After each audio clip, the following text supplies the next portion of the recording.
first-class bathroom.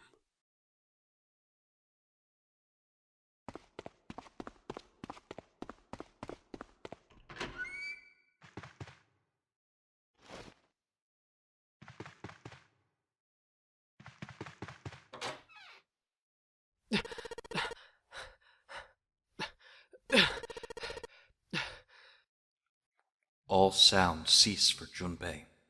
The world was an empty, muffled expanse. Then he began to hear his own breathing.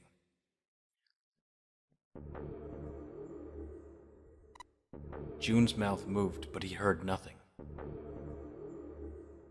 She tried once more, and then her energy was gone, and she collapsed against the wall. He could have helped her, but he hadn't, and now she was dead. So he stood there, frozen in place. Clover. Clover. Why? Why had this happened? He forced his body to move. Each step felt like another nail pounded into his heart. Finally, he was in front of her. He knelt and placed 3 fingers against Clover's neck. No pulse. No breath. But she was still warm and her eyes were closed peacefully. It would have been easy to think she was asleep. Easy, that is, were it not for the slowly expanding puddle of blood beneath her. He traced its source to her back. A gash just beneath her shoulder blade. Was the weapon a knife, perhaps? If it was a knife, the killer had taken it when they left. When he closed his eyes, he saw Clover's smile. Her innocent smile. Her energy. He would never see her smile again. He could have done something. He could have helped her. His stomach twisted itself into a sickening knot. Junpei lifted a limp June from the floor and carried her from the bathroom.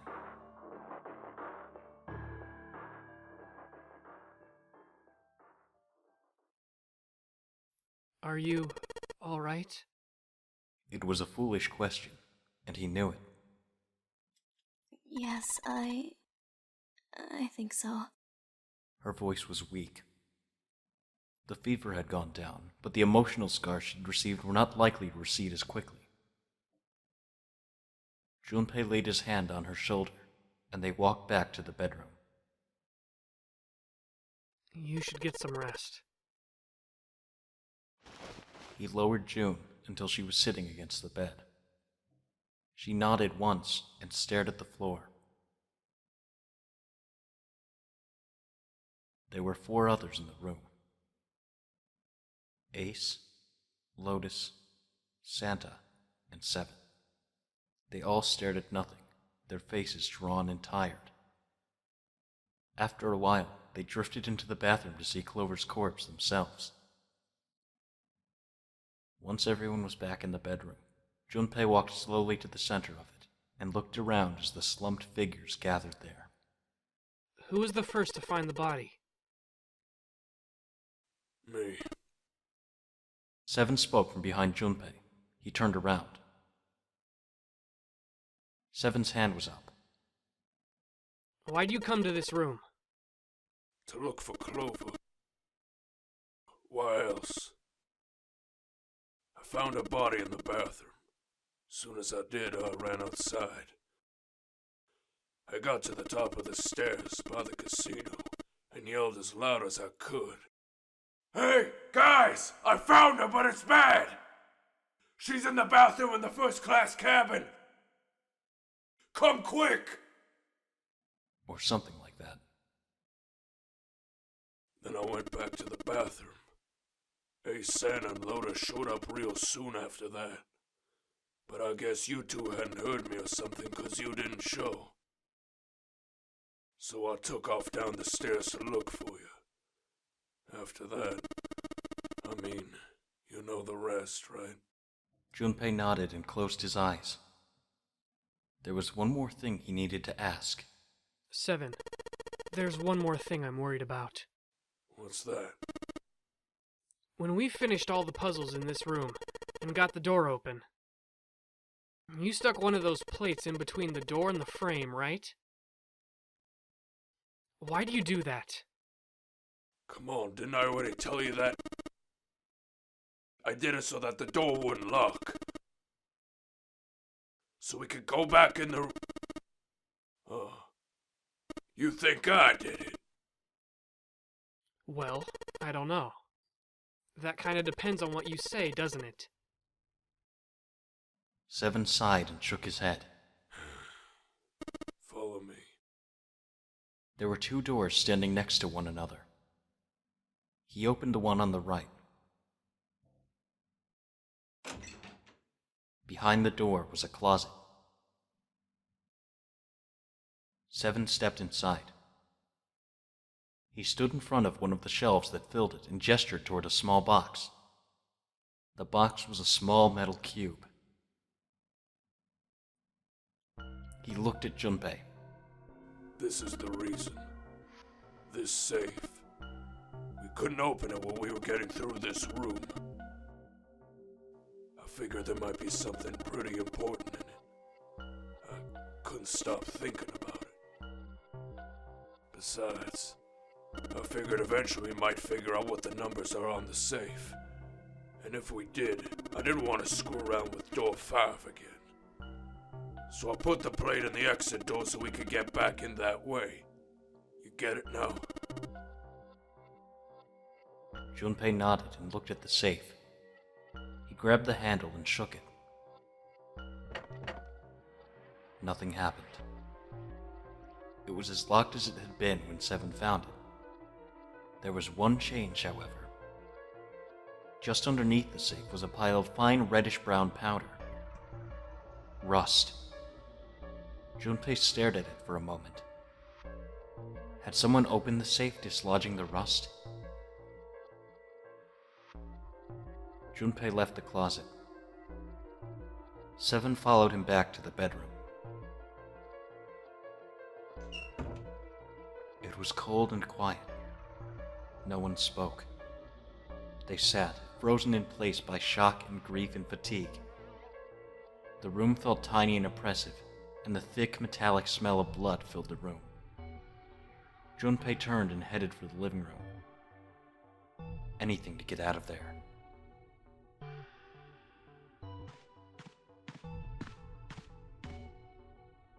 Was there some other clue, perhaps?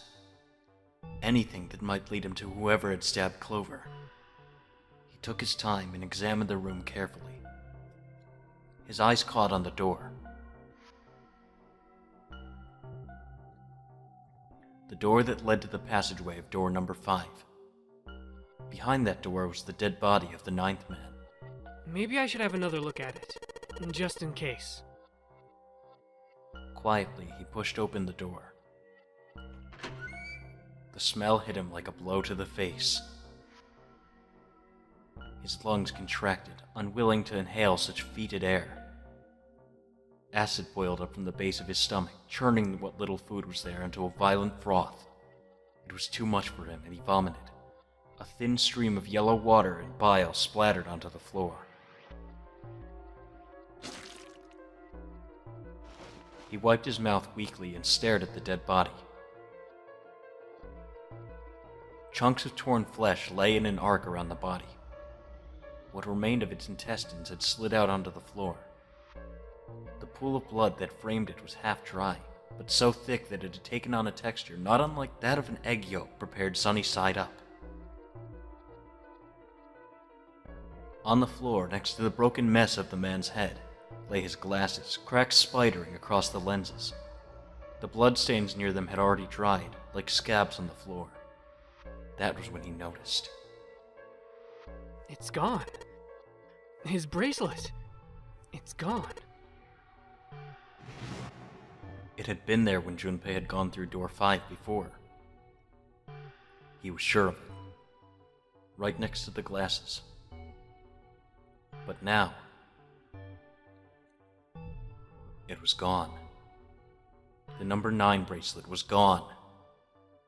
But Why? Had someone taken it? He was turning it over and over in his mind when he heard Seven's voice. Huh? Where did Junpei go? It had drifted out to him from the living room.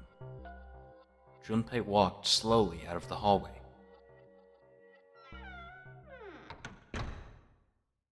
Oh, there you are. Were you looking for something in the hallway? Seven looked up as Junpei entered the room. Did you find something? He thought for a moment before he responded. No, nothing. Technically, it wasn't a lie. He hadn't found anything. In a way, in fact, that was the problem. Something he'd expected to find hadn't been there. The ninth man's bracelet. What's up? Oh, well, I wanted you to take a look at something. What is it? Seven led Junpei back to the bathroom. As Clover's corpse came into view, he felt his heart flip and then fall to the bottom of his stomach. Something between a sigh and a groan escaped his lips. What was it you wanted to show me? His voice was hollow and empty. I searched Clover's body again. I found this. As he spoke, he moved around Clover's head, then knelt down and flipped open her right hand. What? She was holding a piece of paper. I haven't actually looked at it yet. Didn't want to disturb the crime scene, you know. Basic stuff. Well, I did borrow one thing. He wasn't sure what that meant, but it likely didn't matter. The paper was more important. He picked it up and carefully opened it. There were 2 sentences written on it. Truth had gone, and truth had gone. Ah, now truth is asleep in the darkness of the sinister hand. What's this? Some kind of secret code? Seven peered over Junpei's shoulder at the note. Junpei stepped away from Clover's body and into the living room. He began to pace, attempting to decode the note. The first clue is likely the phrase, sinister hand. Sinister hand means... Sinister was a term used in heraldry that meant to the left of the bearer of a coat of arms. The left hand. The left hand. What did the left hand mean? Junpei looked at his own left arm. At the bracelet on his wrist. Did the darkness of the sinister hand have something to do with the bracelet? He examined the bracelet closely. There were 2 protrusions on either side of the face. The left and right sides of the face. Left and right. Left and right. Right and left. Truth is gone. Truth. Gone. It sounded funny. What did it mean? Truth. Gone. Maybe those 2 words.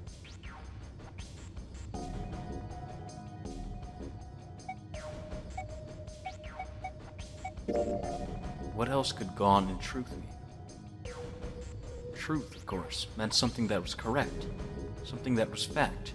In other words, something that was right. It would follow then that gone meant left. After all, after someone left, they were gone. In this case, however, they clearly referred to their directional homonyms. So that means, truth is right, gone is left. That seemed to make sense. Junpei looked at the bracelet again. At the 2 protrusions on the left and right of the face. Junpei.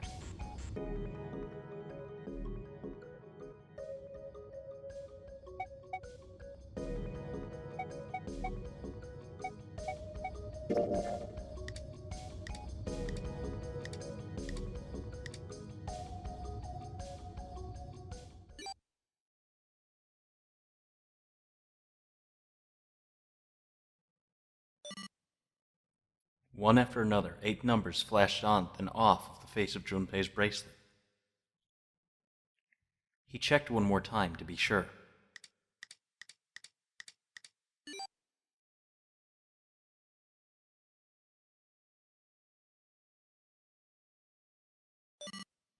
One 143834421. Huh? Hey, what are those numbers? Junpei didn't answer. He couldn't answer. He had no idea what they were either. Besides, he was sure he would forget the numbers and the order they came in if he said anything. 143834421. Muttering the numbers to himself over and over, Junpei headed toward the bedroom. 143834421. 143834421. 143834421. 143834421. Before long, he found himself in front of the safe again. Its lock was the only device he could think of that required a sequence of numbers such as the ones he'd just discovered. Besides, someone had opened the safe at least once already. Had Clover come to the bedroom to open it? 143834421. Junpei slowly dialed in the numbers the bracelet had given him. 1 to the right, 4 to the left, 3 to the right, 8 to the left, 3 to the right, 4 to the left, 2 to the right, 1 to the left. Finished. Junpei heard the small telltale sound of a lock opening. He grabbed the handle, took a deep breath, and pulled it up. Inside was a piece of paper. It was roughly the same size as the one Clover had been holding. Junpei picked it up. This is what it said. Fact number 1. The nunnery game was played once before, 9 years ago. Fact number 2. The person with the number 2 bracelet attended the game 9 years ago. Fact number 3. It was planned by the following 4 people. Cradle Pharmaceutical CEO, Gentaro Hongo. Cradle Pharmaceutical Chief of Staff, Nagisa Nijisaki. Cradle Pharmaceutical R&D Supervisor, Teruaki Kubota. Majority shareholder in Cradle Pharmaceutical, Kagechika Musashido. I must punish them for the innocent lives they sacrificed. This is the only warning they will receive. That innocent souls might be saved, I now state the truth. 0.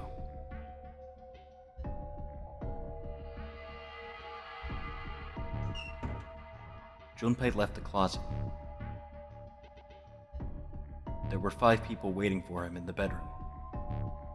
Ace, Lotus, Santa, 7, and June. He looked at each one of them in turn, then slowly placed his hands on the pockets of his vest. Sorry, but do you think you could all come with me? Come with you? I want all of you to go to the big hospital room. Why? There's something I want to be sure of. What do you want to be sure of? I want to know if the person I suspect is really the culprit. Wait, then you're saying... Yeah. I think I've got it figured out. I know who killed Snake and Clover. The atmosphere in the room changed. Grief was suddenly gone, replaced by attention like a strap of leather stretched to its limit. 5 sets of eyes stared at Junpei. He pretended not to notice. Anyway, If you could all please move to the big hospital room. I'll explain everything as soon as we get there. Then, almost as if on cue, the bell began to ring. They all heard it.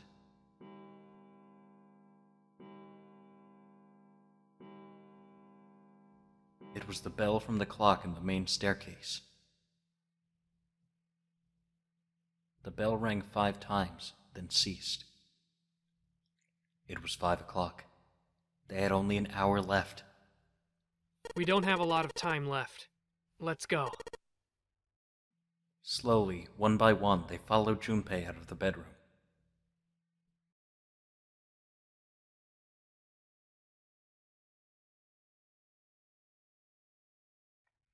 Actually, before we get started, I was hoping you could do something for me. Junpei stopped in front of door 3 and turned around.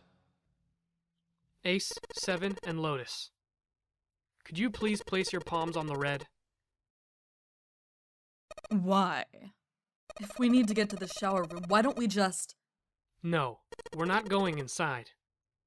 Once you've authenticated, step away from the door. Why?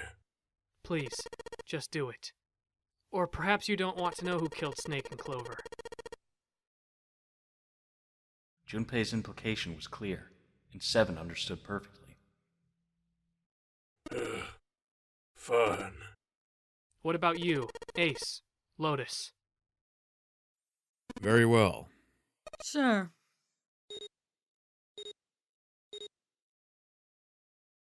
Quickly, they pressed their palms onto the red.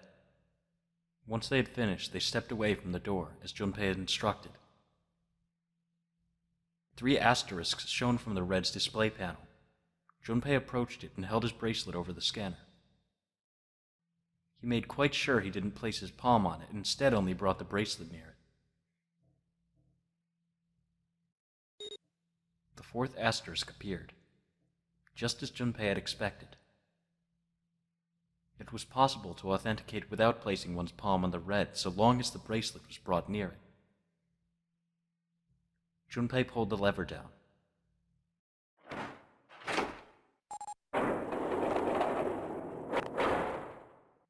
Door 3 opened like a hungry mouth. 9 long seconds passed. And the door shut, unfed. Junpei walked slowly back to the others, who were waiting some distance from the door, talking to one another. Santa and June had joined them as well. It looked as though they hadn't found a chance to break into the conversation yet. As Junpei approached, they turned to look at him, curiosity plain on their faces. Before long, the other 3 did as well.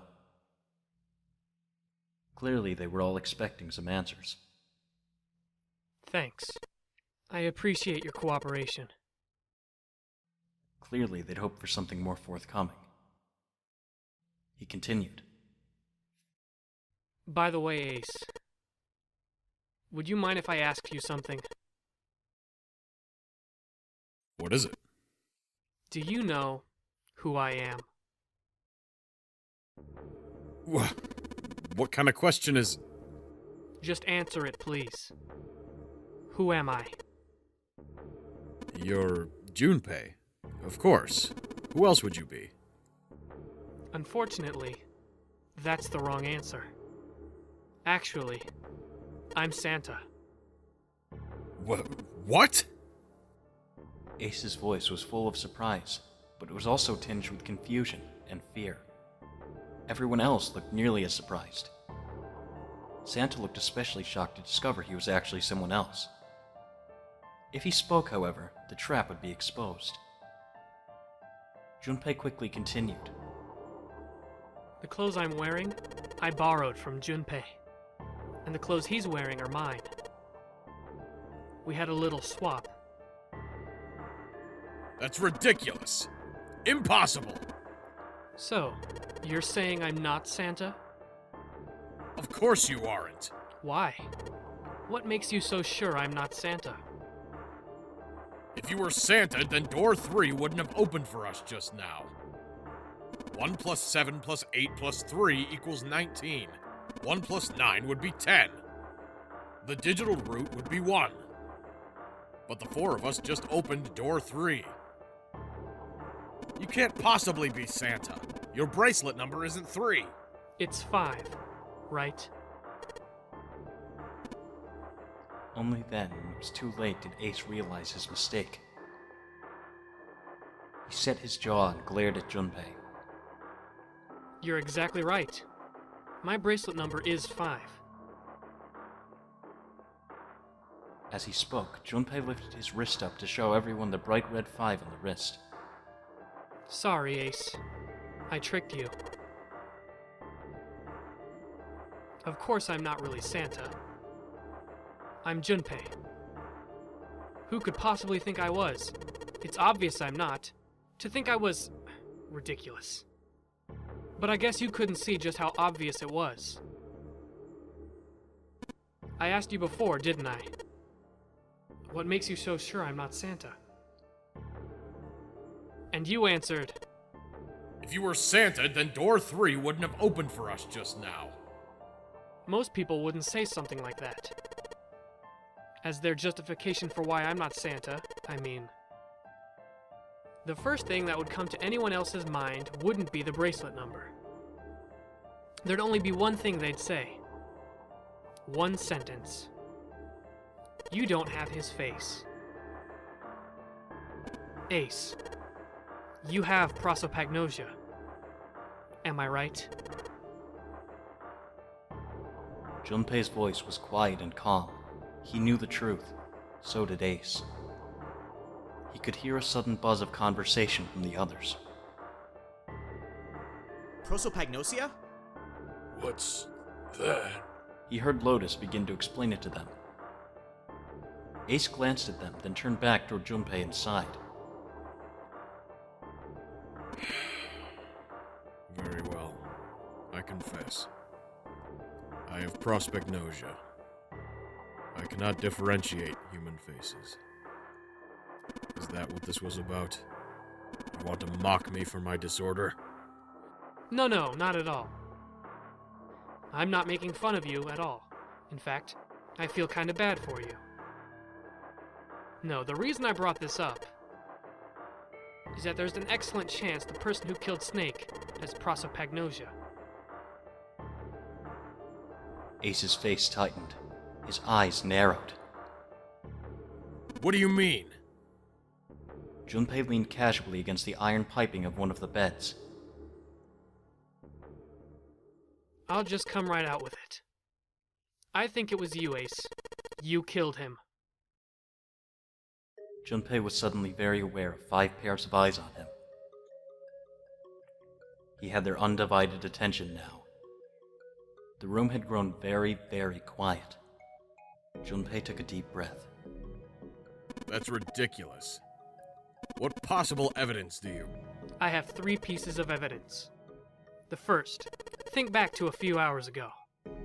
You made us argue over the 3 doors here in the big hospital room. There was no way all 7 people could go through them. Lotus suggested that we sacrifice one of us.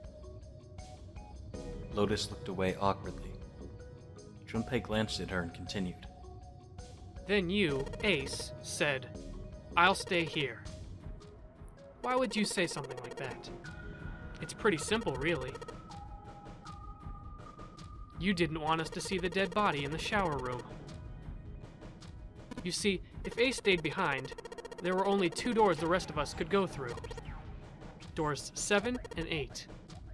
There was no way we could get through door 3, the shower room.